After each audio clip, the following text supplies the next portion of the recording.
What's going on, everybody? Welcome back to the channel. I'm Mike, aka Living with 3M Auto Vlogging, and today I got a really good one for you, especially if you guys love Mustangs. Well, my brother has a 99 Cobra. Yeah, talk about old school and classic. That 99 Cobra is awesome. So we're doing a restoration project on it. He bought it. We're working on it. Done put the wheels and tires, seats in it, stereo.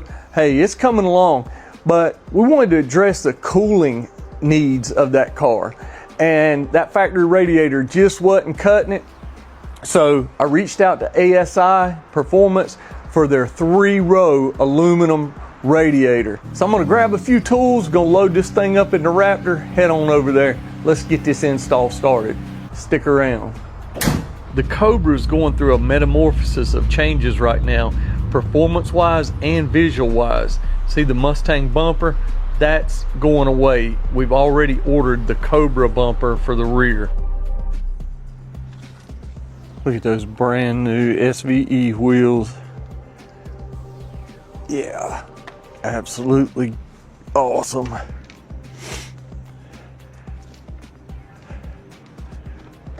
Yep. Oh, check out the seats inside.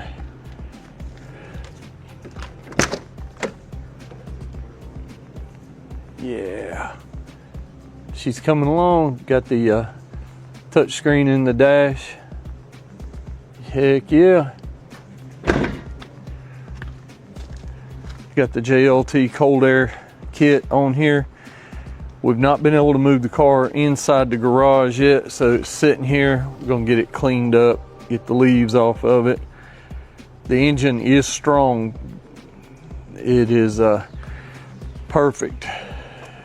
So got a new battery he's gonna put in today, and we're gonna work on this radiator right here. As you can see, we're gonna remove it. Let's get to it. We're gonna jack the front of the Mustang up, mainly so we can get up under there to the drain valve on the radiator. And before you jack it up, you better make sure those rear tires are chopped. Safety first, we always use jack stands. Okay, so the first thing we wanna do is we're gonna remove the battery, the existing battery.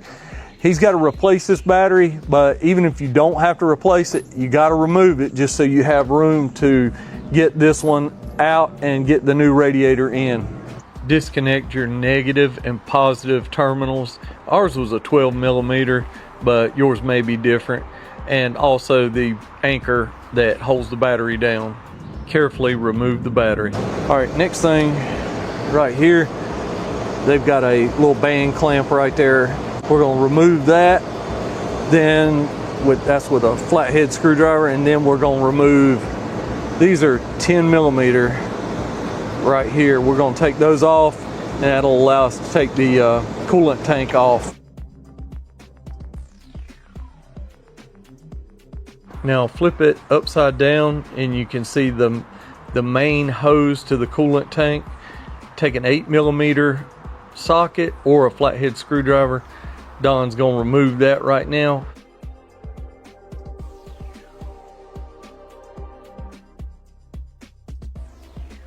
You also need to remove this electrical connector from the sensor underneath. Now we're doing a controlled drain into a pan to contain that old antifreeze. Next, we're gonna remove the push pins holding the radiator cover. These can be tedious, so a good set of door push pin pullers will certainly help. Now we're going to take the upper radiator hose loose, 8 millimeter socket or flathead screwdriver, as with all these band clamps. Now watch, he's going to fold it back, hold it up, but he's also going to fold it around and it'll drain into our container. You want to be careful, guys. Antifreeze is dangerous to animals. Yep. Next, we're going to take these radiator bracket supports off. I'm thinking that's 8 millimeter.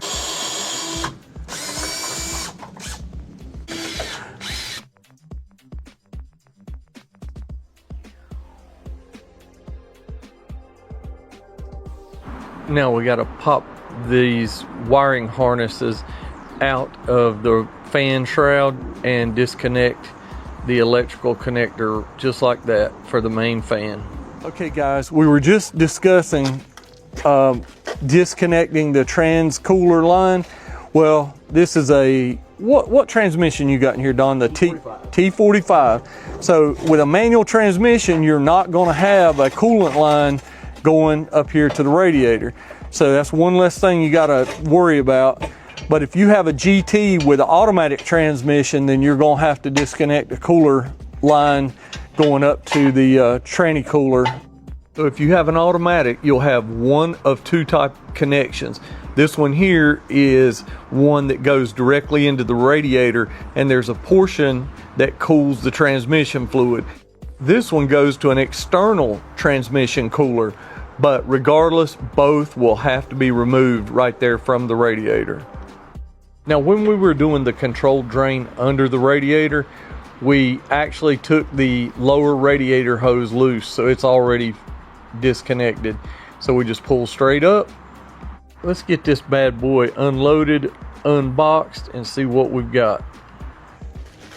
Yeah, we thought we'd flip them over and let you see, you know, the 99 Cobra radiator. It's not a bad design, but it's just got the plastic and it's seen years of abuse right there. Heck yeah. It's going in, guys. It's happening. All right, guys, so the dual fans are actually not going to work on this 99 Cobra manual transmission. The brakes are hitting right there. That brake controller distribution block is hitting. So what we got to do is take the fans off, take this factory fan off, replace it back up here. So we're going to reuse the factory fan. So first we got to remove it from the old radiator, which is not a problem, just a few bolts.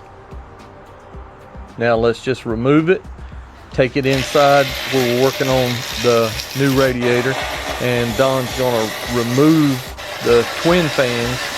I tell you what, this tool right here comes in super handy. Yep, you guys, links in the description below. You'll love it, you'll thank me. Move that off.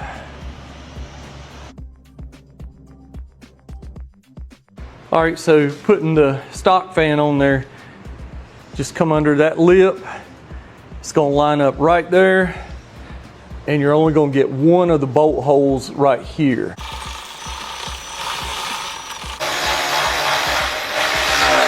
Just to let y'all know, we brought in the big guns. We got tired of the little Pro Lift jack, which serves its purpose. It's a good jack, but when you want to get stuff done quick, fast, and in a hurry, yeah, the Daytona 3-ton low profile, that's where it's at. Links in the description for that as well, guys. Right here, they didn't include the drain plug, and the factory would not fit, so you guys will have to provide your own little pitcock drain plug right there. And we just picked up a Dorman, and that will fit. That's the 1/4-inch MPT, and it's got the little wing nut on the end, so for quick, fast draining. Look at that. So we went ahead and removed his AC and AC condenser, all that stuff, because he's not going to run an AC. So that way you'll be able to see the full radiator from the front end. Yeah, so now we got this big gaping hole, but this right here was why we could not use the dual fan setup, because no matter how much room you've got here, you still can't move this at all. And that was hitting our twin fans. So that's why the factory fan is what's gonna have to work, and it works just fine. Sorry I get in the way right here. I get right in front of the camera, but I'm wanting to assist Don so we don't damage the fins on the front of the radiator. That's very important. Once it sets down in the rubber snubbers, push down, you're good to go. Now we're going to make our hose connection on the bottom, now on the top, and go ahead and tighten those hose clamps. After draining and removal, we noticed in the bottom of that coolant tank there is a ton of grime. Look right in there. I'm gonna just use some hot soapy water and clean out that reservoir. Got some dishwashing liquid inside that.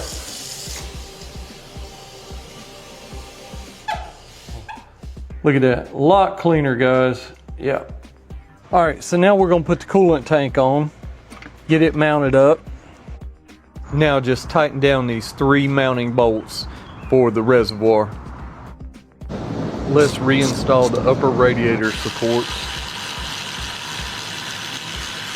Now you can reinstall the radiator shroud and push pins.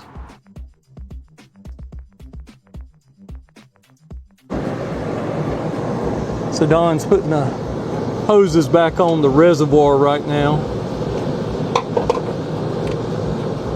Slide it up on there. You use a flathead screwdriver. It's got the electrical connector back on there. So now we're going to take the electrical connector, plug it back into the factory fan right here. Now we're getting ready for the antifreeze.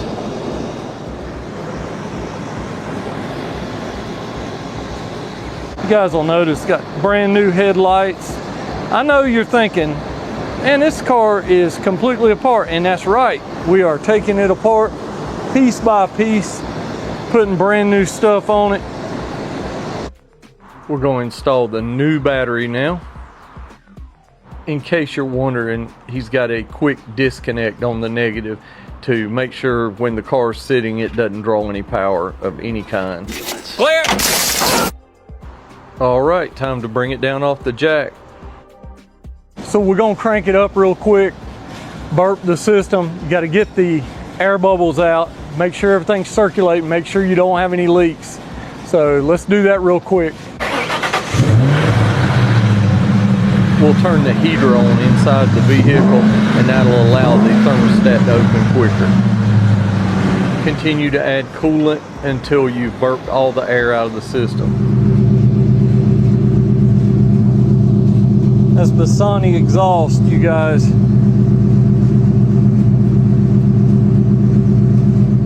And y'all know that car sounds good. Yeah, man, nothing sounds like a Mustang, especially a 99 Cobra with Bassani exhaust. Can't beat it. Well, anyway, that's gonna wrap up the video. I hope we helped you guys out with the install. Links in the description below to everything we used today. And I appreciate ASI Performance hooking us up with the 3-row radiator. That aluminum is awesome. I mean, it's gonna keep temperatures down. It's gonna look a lot better. I mean, what more could you ask for? So we're gonna get to modding something else on that Cobra. Probably something on the Raptor, something on my Mustang. That's right, you never know with living with 3M.